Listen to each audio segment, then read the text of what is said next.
Hello, it's Cassie here with Trinity Stamps, and I'm very excited to be sharing a product release video for the Sweet Summer Celebration release. Today we're going to be taking a closer look at the Popsicle die set.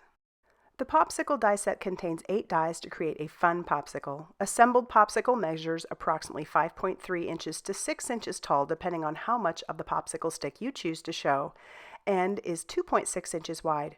Perfect for A2, A7, mini Slimline, and Slimline size cards. This popsicle stick has a wood grain debossed effect, and the die set also contains the sentiment, "You're the coolest."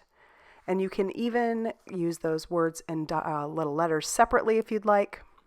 And now let's take a look at a card I made. I decided to make a 5x7 card, and I chose to make it a spinner.